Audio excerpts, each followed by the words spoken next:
Melonjak drastis dalam beberapa hari terakhir. Lebih dari 140 ribu warga Amerika Serikat telah terinfeksi virus corona atau COVID-19. Jumlah tersebut bahkan melampaui China dan oleh karena itu akan saya ulas untuk Anda dalam Amerika Serikat, kini epicentrum corona. Ya, jadi kasus virus corona pertama di Amerika Serikat ini pertama kali dikonfirmasi 20 Januari lalu, di mana seorang pemuda berusia 35 tahun di Washington dilaporkan menjadi orang pertama yang terjangkit virus corona setelah mengunjungi keluarganya di Wuhan, China.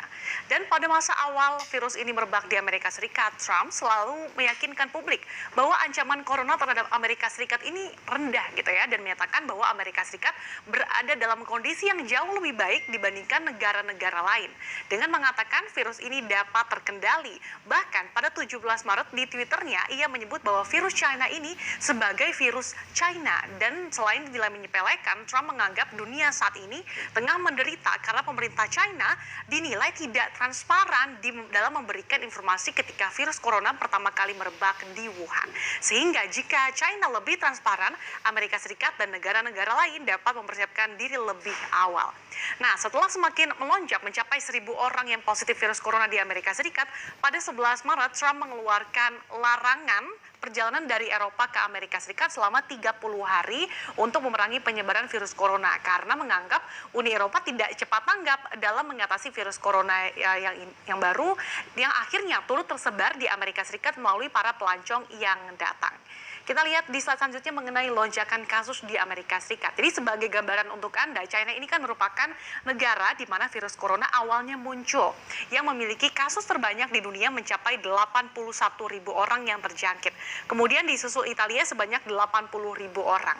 Namun pada 26 Maret pasien yang terjangkit virus corona di Amerika Serikat membludak dengan total menjadi 82 ribu orang.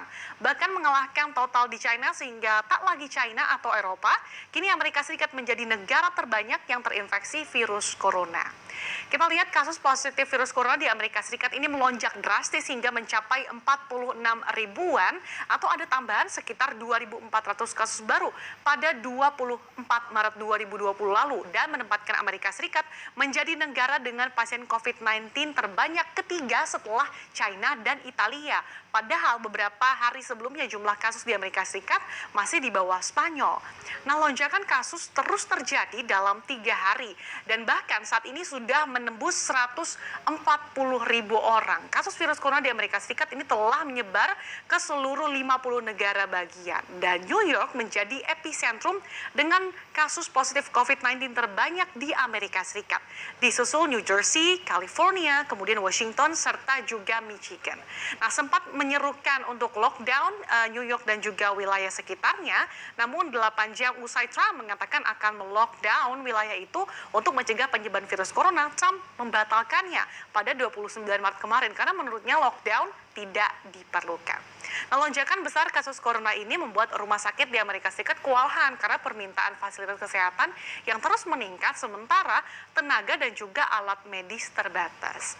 Lalu apa saja yang dilakukan oleh pemerintah Amerika Serikat untuk meredam virus corona ini? Kita lihat ada berbagai hal gitu yang dilakukan oleh Amerika Serikat untuk mengatasi corona dan juga dampak ekonominya bagi Amerika Serikat. Di antaranya The Fed memangkas suku bunga sebanyak 2 kali pada Maret 2020 hingga menjadi 0% hingga 0,25%. Kemudian The Fed juga melakukan program pembelian aset atau quantitative easing dengan nilai tidak terbatas. Itu artinya The Fed ini akan membeli seberapapun aset yang diperlukan untuk menjaga likuiditas di pasar agar tidak mengetap. Kemudian dari sisi fiskal tadi, dari sisi moneter, ini pemerintah Amerika Serikat juga menggelontorkan stimulus jumbo atau 2 kali lipat dari nilai ekonomi Indonesia yang mencapai 2 triliun dolar Amerika Serikat atau setara dengan 32.000 triliun rupiah. Dan ini menjadi paket stimulus terbesar sepanjang sejarah yang pernah digelontorkan pemerintah Amerika Serikat. Dengan nilai sebanyak itu, maka sebanyak 117 miliar dolar dialokasikan untuk rumah sakit dan 16 miliar dolar untuk persediaan farmasi dan kelengkapan alat kesehatan nasional. Selain itu, bantuan langsung tunai juga dikucurkan sebesar $1.200 per orang dengan catatan bantuan ini hanya diperuntukkan untuk penduduk dengan pendapatan kurang dari $75.000 per tahun. Kemudian memberikan hibah untuk industri maskapai penerbangan dan masih banyak lagi peruntukan stimulus jumbo tersebut. Lalu kita lihat sektor apa saja yang terdampak. Jadi virus corona yang semakin merebak ini kan menimbulkan sejumlah dampak gitu ya. Di antaranya ada di industri penerbangan Amerika Serikat yang terpukul karena semakin banyak pembatasan dan juga larangan melakukan perjalanan. Nah, Asosiasi Transportasi Udara Internasional memperkirakan jumlah penumpang pada penerbangan Amerika Serikat ini akan merosot hingga 10% sepanjang tahun 2020 ini, sehingga dapat merugi hingga $21 miliar Amerika Serikat atau setara dengan 336 triliun rupiah. Kemudian kita lihat lagi, selain berdampak pada industri penerbangan, bursa saham Amerika Serikat atau Wall Street ini juga terpukul. Jumlah kasus positif corona yang terus melonjak membuat bursa saham Wall Street ditutup merah pada penutupan perdagangan Jumat 27 Maret lalu setelah mengalami kenaikan 3 hari beruntun yang terbesar sejak tahun 1931. Dan kita lihat ini indeks Dow Jones Industrial Average ini pada penutupan perdagangan 27 Maret lalu ditutup merosot 4,06%. Kemudian indeks S&P 500 juga ini turun 3,37% dan juga Nasdaq Composite ini juga merosot 3,79% di tengah angin segar stimulus jumbo yang digelontorkan pemerintah Amerika Serikat.